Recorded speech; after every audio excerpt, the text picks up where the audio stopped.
explicamos. Bom, e a Câmara dos Deputados vai arcar com os gastos de 30 dos 44 deputados que compareceram ao Fórum de Lisboa, o Gilmar Palusa, promovido pelo ministro Gilmar Mendes. As despesas incluem hospedagem e deslocamento. A lista dos deputados que tiveram despesas custeadas pela Câmara inclui nomes como Arthur Lira, do PP, Baleia Rossi, do MDB e Orlando Silva, do PCdoB. Os políticos puderam escolher se desejavam representar oficialmente o parlamento e solicitar o reembolso integral dos custos da viagem. Participar do evento sem recorrer a recursos públicos era outra alternativa, Carlo Cauti, mas essa muita gente não quis. Muito boa noite, seja bem-vindo, Cauti. A gente falou a semana inteira da farra aí do Gilmar Palusa, muitas autoridades que foram a Lisboa com dinheiro pago aqui pelos pagadores de impostos e estão resistentes com a prestação de contas. Inclusive, os jornalistas pediram a lista à Câmara dos Deputados, quem pegou carona com o presidente da Câmara, Hugo Mota, quem usou dinheiro da Câmara para ir a esse evento, e aí eles mandaram os jornalistas recorrerem à lei de acesso à informação. Vai demorar um tempo e a gente não sabe quanto custou ainda. Esse custo ainda vai chegar para todos nós, para o bolso dos brasileiros. Boa noite, Cauti. Pois é, boa noite, Paula. Para que gastar do próprio bolso se vai pagar o contribuinte, o pagador de impostos, né? Boa noite, mestre Augusto. Boa noite, mestre Alexandre Garcia. Boa noite, Ana. Boa noite ao nosso público. Eles perderam completamente o sentimento da vergonha e também do pudor, porque agora não tem nenhum problema em admitir tranquilamente: não devemos explicações para ninguém. A imprensa é apenas um fetiche de que ainda acredita que as informações devem ser divulgadas. Se querem saber alguma coisa, recorram à lei de acesso à informação. Iremos negá-la também. Deverão recorrer judicialmente, mas nós temos um Supremo. Então, na final das contas, não saberão quanto custou o jatinho que levou os deputados para Lisboa, quem estava nesses jatinhos também, quanto custou a permanência em hotéis que, imagino, não tenham menos do que 5 estrelas, os vinhos portugueses que regaram esse festival da República Brasileira na capital da antiga metrópolis, e no final das contas está tudo bem. Vivemos uma crise fiscal, mas isso não é problema nosso. A inflação está elevada porque o governo não para de gastar dinheiro, também não é relevante para o político brasileiro médio. Porque, afinal das contas, se a Janja pode, por que eu não? Essa é a mentalidade de quem está em Brasília. Se a Janja pode pegar o avião da FAB e ficar uma semana no Japão, turistando e fechando o Instagram para que ninguém que ela não goste veja as suas postagens lá na terra do sol levante, né, na terra do sol nascente, por que eu não posso? Por que eu não posso pegar um jatinho e ir para Lisboa, até mais perto? Qual o problema? Se a gente já pode ir para Moscou ver um balé no Bolshoi e ninguém fala nada, por que eu não posso ir lá ver um monastério em Lisboa? Ainda por cima com a desculpa do festival do Gilmar, que é o padrinho da República. Então é isso. Vale a velha e boa regra: pague seus impostos em dia, porque a Janja e quem imita ela são cada dia mais caros. Augusto Nunes, muito boa noite. Você está muito elegante com essa echarpe, esse cachecol. Muita gente já se manifestou no chat aqui dizendo que faz frio em São Paulo. Augusto veio hoje a caráter. Augusto, eu gosto que esse tema aí do Gilmar Palusa mobiliza muito o nosso chat. Muita gente aqui, o público comentando. O Cris ZK disse o seguinte: boa noite, tem que avisar a ministra Carmen Lúcia que os 213 milhões de pequenos tiranos querem participar dessa discussão que foi feita em Portugal. O Hilário De Biasi, passeando com dinheiro público. Lenir Rezende, o que disseram lá não pode ser dito no Brasil? Claro que pode, né, Augusto? Boa noite. Claro que pode, que aqui tem mais gente, tem muito tirano, né? Pequenos tiranos soberanos. Aliás, eu escrevi sobre ela na revista, e o título é autoexplicativo, né? A boba do Supremo, a boba da corte. É nisso que ela se tornou. Vamos lá, voltando ao outro circo do Gilmar Palusa. Eu estou atrás da plateia, como no primeiro dia. Boa noite, Paula. Boa noite, Cauti. Boa noite, grande Alexandre Garcia. Boa noite, minha querida parceira Ana. Boa noite a você que nos acompanha. A gente tem sido recorrente aqui porque é impossível deixar de falar num assunto que é tão absurdo. E claro que o povo está indignado com isso, mas ele não tem o hábito de se manifestar sobre essas coisas específicas, né? Eles estão lá falando em mau português, enquanto o Gilmar faz o próprio cursinho, né, de português em Portugal, acho o máximo. Ele acha que se você eliminar o gerúndio, você já está falando outro idioma, de Portugal, tá, coisa bonita. Eu gostaria muito também de saber o que eles conversam reservadamente. E cadê a plateia? Quem serve de plateia? Eles falam ao mesmo tempo, as discussões são simultâneas. Eu não sei quem presta atenção.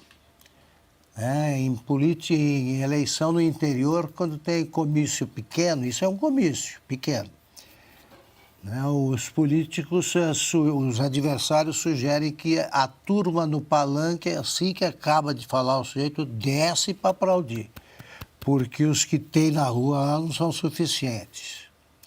E começa a passar, como naquele vídeo que a gente mostra sempre, do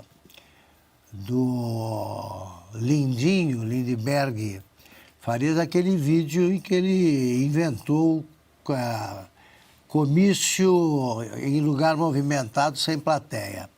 Passa um caminhão lá. Você acha que alguém presta atenção no que estão falando na mesa ou nas mesas? O que interessa é o que eles falam em voz baixa, no restaurante, antes ou depois. E eu queria saber, sobretudo, o que conversam os réus e os juízes que estão por lá, porque vários empresários são réus, são clientes permanentes, vitalícios do Supremo Tribunal Federal. Augusto, deixa eu exibir aqui na tela o seu artigo da semana, falando da ministra Carmen Lúcia, tá aí a boba da corte, já não falta ninguém no reino supremo, e você abre o artigo contando um caso, um episódio, não vai contar tudo, deixa o pessoal ler o artigo. Contadora de casos. É boa essa história. Num Roda Viva que eu apresentei em 2016, ela, quando terminou o programa, ela começou a contar caso já fora da mesa, e era uma mulher bem-humorada, já tinha dito aquele famoso cala a boca, já morreu, e disse, se eu já contei, não preciso repetir, na minha frente, prometeu ao juiz Sérgio Moro impedir que fosse modificada aquela jurisprudência, né, que fixou o seguinte: condenado em segunda instância já pode começar a cumprir a pena. Era assim. E o Lula estava preso. Por isso, ao voltar àquela história de que só se pode considerar culpado o condenado em última instância, né, quando o último recurso passa em julgado lá. Então, quando cessarem todos os recursos, eles apresentam os 200 ali, imagina. E eu tinha já simpatia por ela porque ela segurava o Gilmar. Na minha frente, o Moro perguntou a ela, vale repetir essa história? Eu disse, ministro, eu estou preocupado, eles se encontraram no hotel onde havia um seminário da Jovem Pan. Estou preocupado porque vão votar aí essa história de quando é que pode começar a cumprir a pena. Ela falou, pode contar comigo. Eu falei, na senhora eu acredito, eu não acredito nos outros. Leia-se, Gilmar Mendes e sua bancada. Ela falou com firmeza e durante algum tempo impediu mesmo que isso acontecesse, enquanto ela era presidente e apoiava a Lava Jato. De repente, ela mudou de tutor, pai morreu, ela começou a conversar com o Gilmar, e o Gilmar diz para quem quiser, repito aqui mais uma vez, diz para quem quiser que ela foi cooptada pelo grupo dele. É isso. E rapidamente de fazer o link, porque o Alexandre também falou, mencionou nessa frase infeliz, para dizer o mínimo, aí da ministra Carmen Lúcia sobre os 213 tiranos. Alexandre, quero te ouvir rapidamente, porque você traz um argumento realmente imbatível. Não dá para sermos 213 milhões de tiranos, né? Senão não teríamos sobre quem impor o nosso domínio. Achei ótimo. Falamos a mesma coisa. Exato. Exatamente. E o Augusto revelou aí, falou na morte de saudosa memória, o pai da ministra Carmen Lúcia. Ele me mandava muitos recados, me acompanhava, gostava dos meus comentários. Né? Tenho saudade dos recados do pai da ministra Carmen Lúcia, mas a ministra fez uma figura, né, que não fecha na razão. Com 2 ou 3 neurônios a gente não consegue fechar. Como é que teríamos 213 milhões de tiranos, ou seja, todos nós seríamos tiranetes, né, e não teríamos sobre quem exercer a nossa tirania? Então cairíamos numa democracia, seríamos todos soberanos, né? E não tiranos, porque não teríamos como. A nossa tirania seria anulada mutuamente, reciprocamente, e aí, sendo 213 milhões de soberanos, enfim, nós cairíamos na realidade, ou pelo menos na realidade da frase muito conhecida, que diz que o povo é soberano. Esse é o nosso sonho de democracia, o povo ser soberano. Eu lembrei de outra coisa também, o escândalo que foi no dia 8 de janeiro, quando eu disse, me pediram uma explicação para aquele... O De Gaulle chamou isso em 1968 de chanlit. É uma cachorrada, um tumulto, uma anarquia que a gente viu. Eu disse, olha, eu acho que o Dr. Freud explica, foi uma catarse, as pessoas ficaram se contendo na frente daquele acampamento lá na QG e um dia explodiram. Né? Mas não tinha objetivo de trocar presidentes. Se o presidente quisesse, ele faria isso enquanto era presidente, deixou de ser e nem estava no país. Então, essa teoria de golpe tem que ser rebaixada a uma anarquia e aí se apura quem fez o quebra-quebra, mas aí tem que haver similitude com o MST, que passa a dar uma tratorada em implantação de laranjeira, né?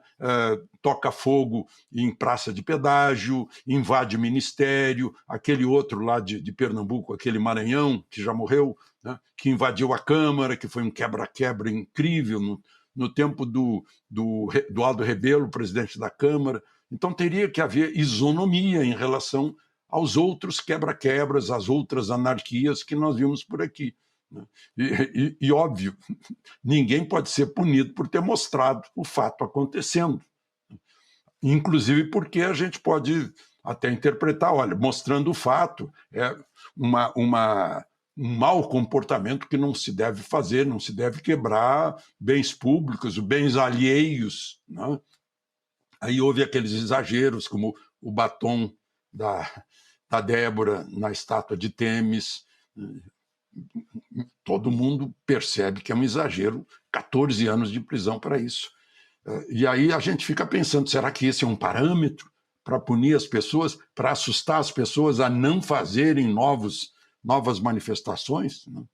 Sem quebra-quebra, manifestação pacífica é a forma de o soberano se manifestar, dizer para os seus empregados, vamos chamar assim, né? Ser mandatários é o termo, nós somos os mandantes, eleitores e pagadores de impostos, os nossos mandatários que se comportem, não fiquem gastando o nosso dinheiro em viagens a Lisboa, sempre que eu vou a Lisboa é com o meu dinheiro do meu suor, né? Então, e depois ainda tem que sustentar a viagem do outro, né? Como eu vi lá num restaurante de Lisboa, o gerente pediu uma foto, e depois me disse que ia pôr a foto numa parede ao lado da foto de Lula. Aí eu disse, puxa, estou vendo que é pela segunda vez que eu pago conta aqui, né? Então, essa é a questão. Nós, soberanos, temos que nos imbuir do nosso poder, né? Não, claro, não um poder de tirania, mas o poder de direito, da cidadania, que nos é dado pelo regime democrático. Bom, agora 18 horas 16 minutos. Eu aproveito para te